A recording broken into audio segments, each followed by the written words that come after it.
Comedian అలీకి ఇటీవల తెలంగాణ సర్కార్ big twist ఇచ్చిందని వార్తలు జోరుగా ప్రచారమయ్యాయి.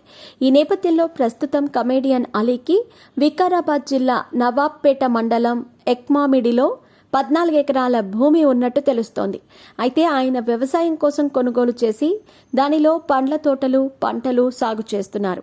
ఈ క్రమంలో ఇటీవల దానిలో ఒక ఫామ్ హౌస్ నిర్మాణం చేపట్టినట్టుగా గ్రామ పంచాయతీ అధికారులకు ఫిర్యాదులందాయి. ఈ నేపథ్యంలో దీనిపై విచారణ చేపట్టిన అధికారులు గతంలో కూడా అలీకి ఈ ఫామ్ హౌస్ నిర్మాణంపై నోటీసులు ఇచ్చారట. కానీ అప్పట్లో ఆయన ఎలాంటి రిప్లై ఇవ్వలేదు. తాజాగా గ్రామ పంచాయతీ కార్యదర్శి మళ్లీ నోటీసులు ఇచ్చినట్టు తెలుస్తోంది. దీంతో ఇది కాస్త ప్రస్తుతం వివాదాస్పదంగా మారింది. దీనిపై అలీ కావాలని ప్రభుత్వ నోటీసులు పట్టించుకోలేదని అక్కడి వారు ఆరోపిస్తున్నారు. ఈ క్రమంలో తాజాగా జారీ చేసిన నోటీసులపై కమెడియన్ అలీ స్పందించినట్టు తెలుస్తోంది. తాను ఒక కన్వెన్షన్ సెంటర్ నిర్మాణం కోసం భూమిని లీజుకి ఇచ్చానని పేర్కొన్నారు. ఫామ్ ల్యాండ్లో కట్టడాలపై లీజుకు తీసుకున్న వాళ్లే సమాధానం చెప్తారని అన్నారట.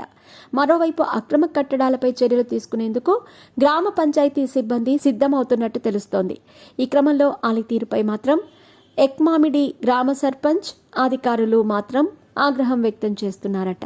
ఒక మంచి హోదాలో ఉండి నలుగురికి మంచి చెప్పాల్సిన వారు ఇలాగా ప్రయత్నాలు చేయటం ఏంటని కూడా ఏకిపారేస్తున్నారట.